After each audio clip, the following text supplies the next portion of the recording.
Good morning. Happy Monday. Actually, happy Sunday.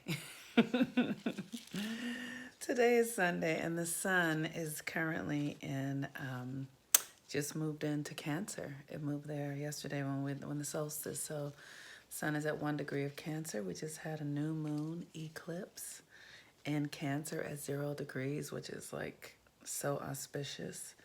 And the beautiful thing is, the moon is in Cancer, which is about the mother. The sun is in Cancer, which is about the mother. And guess what? It's Father's Day. When you follow the cycles and see how the energies come together, it just makes me so happy. Like I just go like, oh my God, the puzzle works. Like there is a puzzle happening here. And so we're having Father's Day on with the sun in Cancer and the moon in Cancer, which governs the mother. And so, literally, in my purview, I see it as the feminine really rising to meet the masculine so that we can create the new reality that we desire. And it's about understanding that the feminine and the masculine are within us. It's not this outside projection thing. We see it on the outside of us because the outside experience shows us the reflection of what we're doing internally. So today we have our sun, our external experience, our vitality in the sign of Cancer, which is the mother, the moon, our internal feelings, the water, all of that in Cancer, which is the mother. And then we're all in collective consciousness celebrating the father. And the sun is also what governs the father. It just happens to be in Cancer. And the sun on Sunday is a day that, sort of recognizing that. And the father, let me just say this, the father is the out picturing of our internal reality. The mother is the internal experience, the father is the external experience. And so how we show up in our lives, living our lives, comes from the imprint of our father.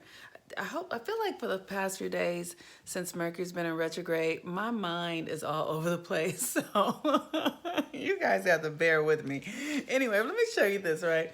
I have these incredible eucalyptus trees in my neighborhood, and I love them. You will be surprised by the fragrance of these eucalyptus leaves, and I let them dry and I burn them. They smell incredible. And then this comes from a cedar tree. I went to the Angeles National Forest. This cedar is so incredibly fragrant. And cedar is a fragrance that governs masculine energy, that governs the sun. And so it's just a very beautiful, fragrant plant. I encourage you guys to do this. Like, if you don't already like pay attention to your trees and the plants in your neighborhood, you should do so because they are incredible. And they smell good, but they also provide medicine. Like eucalyptus is healing. And so if I put these leaves in my bath, as I take a bath, it's eucalyptus it's protective energy, it's healing energy. So is cedar. All of these plants have energies that are in service to us. That's when I say the whole universe is in service to you. The whole universe is here to help you. Isn't it amazing? It's such a beautiful thing. Okay. So we're in this energy of the eclipse and the sun and the moon being in the same place, new beginnings, the eclipse in Cancer. So, like I said, it's about us coming home to ourselves and about us coming home to ourselves and then giving birth to ourselves, to our true identity. The most incredible thing that I know for me as a soul in a Black woman's body at this time in America is that we have never known freedom like the freedom we know now, because it is energetically available. The reason I see, that we have had this incredible 400-year period of, being captives and, having all of this sort of oppression from this American system within us is because I don't believe that there are any mistakes. I really don't. And I know it's hard to say that, but the universe doesn't make mistakes. The creator doesn't make mistakes, and everything serves a purpose, and everything works for you.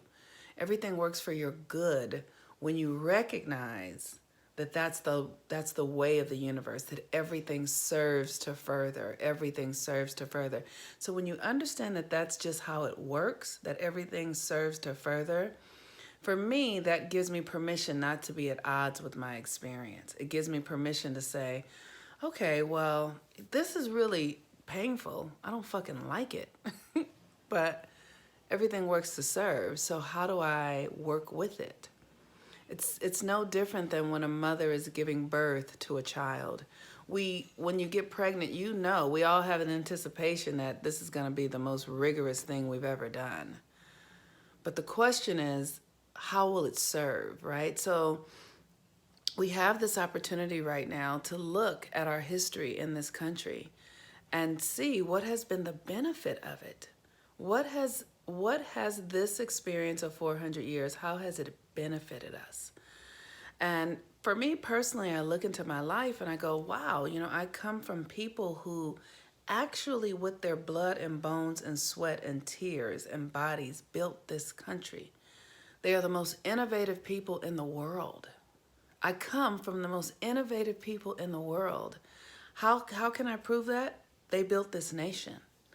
And not only did they build the nation in a 400-year period by being captives, but they also created tools and resources, that built cities, that created all the things that we use in our city, like the stoplight and, just all of these incredible resources, like, Harriet Lacks, I think that's her name, her cells are the cells from which they've gotten everything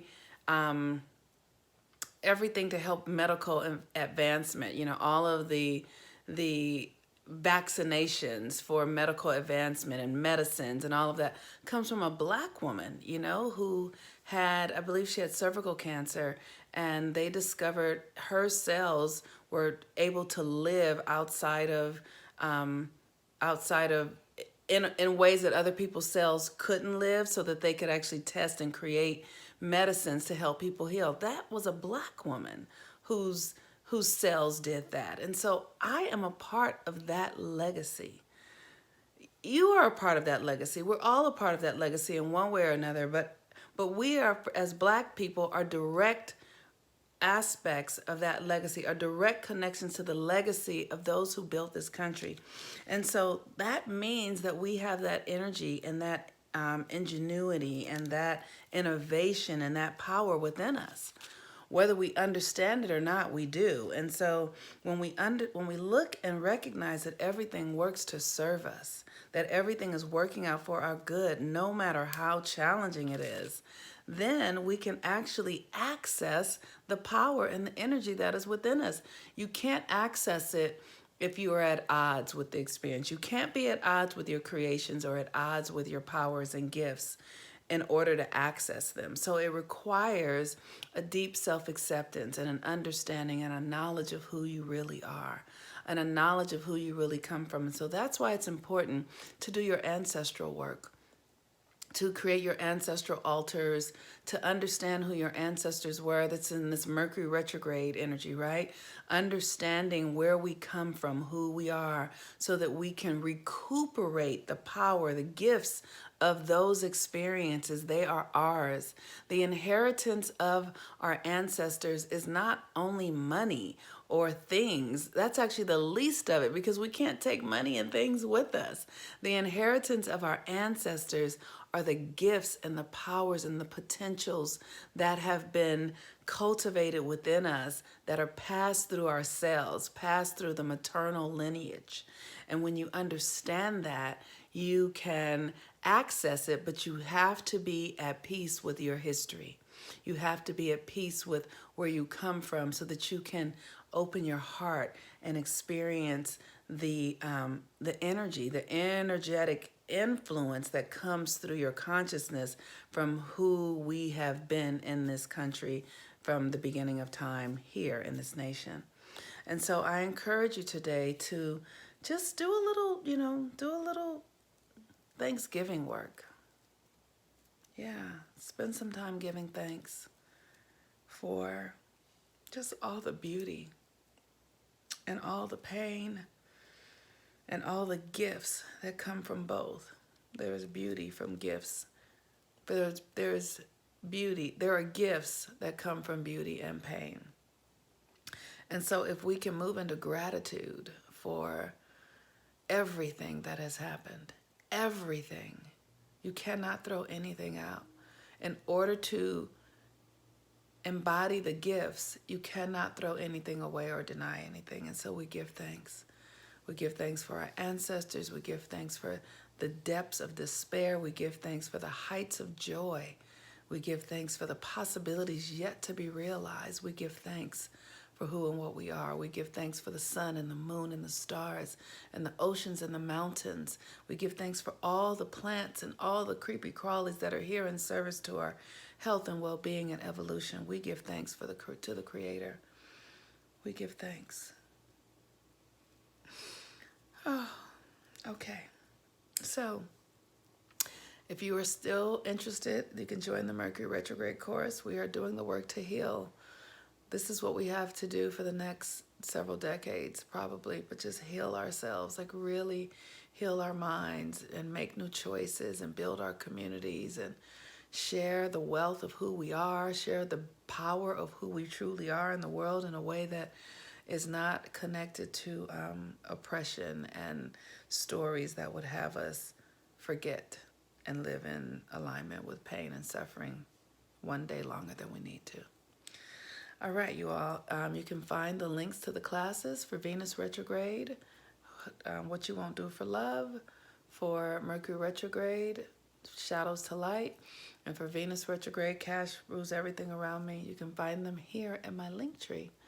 And if you'd like to book readings or natal chart readings or new moon or full moon readings or join the moon work, you can do that here in my link tree as well. And you can also, just reach out. So what would I like? Because I want you, first of all, thank you for everyone who shared their intention. Yes, yes, yes, yes. So here's what I would like for you to share today. What are you releasing? What are you letting go of from your life that's been holding you back to move yourself forward? I am releasing the idea or the experience that I'm not enough. I'm releasing this idea or experience or belief that I'm not enough. And I'm letting it go. And I'm releasing the idea that any experience that my ancestors had or that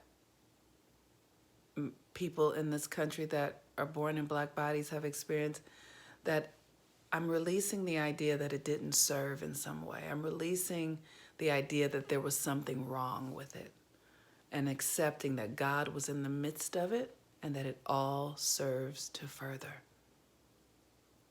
So I'm releasing the wrongness, the limitations of what occurred, and I'm trusting that it served to further. And in doing that, when I change my mind about it, I will invite in the new possibilities just by changing your mind. See how that works?